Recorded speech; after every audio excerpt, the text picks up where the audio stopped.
Getting into debt is much easier than getting out of it, which is why turning to a debt settlement program can be appealing because it can help you reduce your debt balance. Now, it normally takes up to 3 years before you can graduate from your debt, but there are ways to cut that program in as much as half the time. So to share these tips on how to graduate from debt settlement early is the expert Rod Mercado, President and CEO of Financial Rescue LLC, and now the second Vice District Governor of Lions Club District 4C4. Congratulations, Wow. Rod. Salamat, Mishi. Oy, sana may mga Canadians tayo dito na members of the Lions Club. Maraming nanonood dyan. Ayan, sige. Okay, so this is talagang your expertise to, no, Rod? And to be clear, para sa mga Canadian natin, hindi lang, itong discussion na to, hindi lang para sa mga taong nasa Financial Rescue LLC program. It's for anybody who's in debt settlement. Yes, or nasa debt relief program. Oh, any debt relief general, program. yes. And gusto ko rin linawin na yung mga sinasabi natin dito, it doesn't make you more money, di ba? Kung napapaigse. Oo. Kung maaga silang mag-graduate. Tama yun, di ba? Pero yung for the benefit of our clients, di ba? Ginagawa namin yun na kasama sila. Pero syempre, alam mo, it's a good practice din eh. Kapag dinideliver mo na mas maaga yung commitment mo sa kanila, ang balik na mas maganda kasi mas marami kang referral, di ba? So good business practice din siya. Yeah, it's a good business practice. Okay.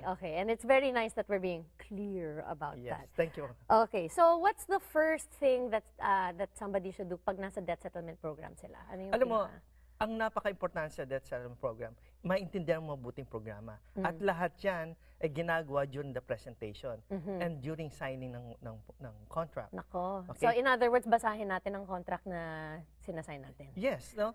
Ang kontrata kasi minsan may mga tatawag sa akin, ba, galing sa ibang programa na hindi naging successful. Tatawag sa akin, sabihin ko, ano ba yung programa ninyo?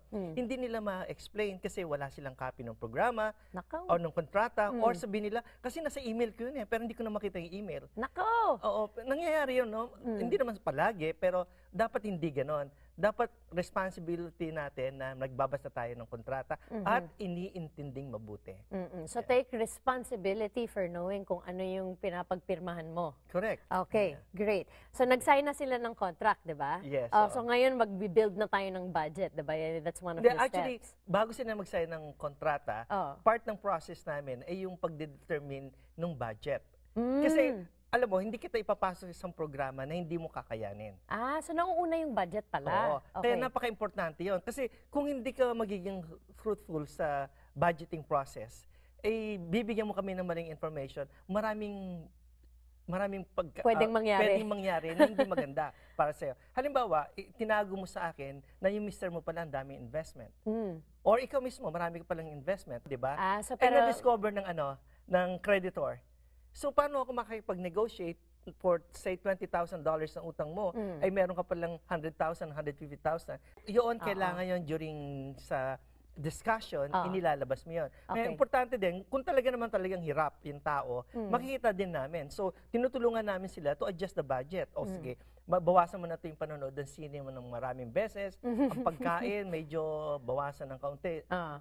Yung pagkain sa labas. So, very practical talaga. Practical talaga yun. And alam mo, very very basic yung sinasabi mo, di ba? Take responsibility, wag magsinungaling.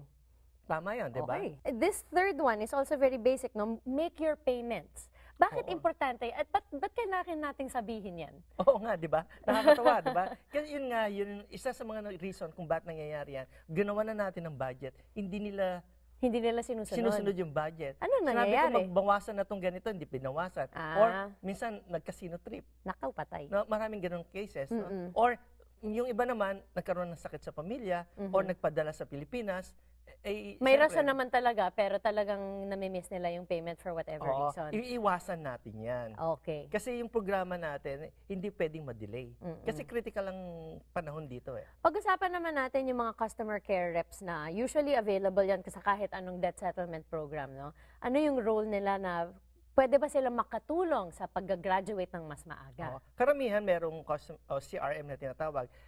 Sa amin, ito yung magbibigay sa ng mga information eh. Halimbawa, meron tayong nine-negotiate ngayon. kailangan bantayan natin to. Make sure by next week, sasagot ka ng telepono, kasi minsan hindi sumasagot eh. Oo. Ay critical yung makuha namin approval mo. Aha. At saka yung minsan, magugulat sa mga negotiators or mga creditors na sasabihin, okay, this offer is only good until tomorrow afternoon. Wow. Ganyan yan. So talagang dapat nakatutok ka sa telepono. Yes, so pag tinawagan ka namin, Mishi, tawagan mo ako kagad ngayon. We have a good A good offer. offer here. Oo.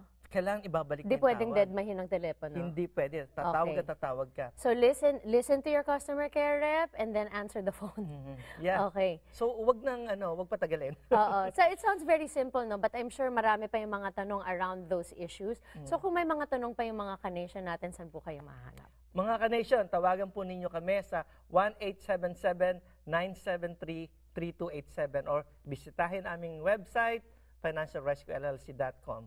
Okay. Rod, pag lumaki na si Lucas, yung anak ko, papadala ko siya sa'yo para matraining mo siya, ha? Kasi sige. yung be responsible, don't lie, and ask for help, life lessons din yun, di ba? Tama ka dyan. Salamat. Okay. Well, thank you very much again for joining us. It's Salamat always a din. pleasure to learn from you. Thank you. All right.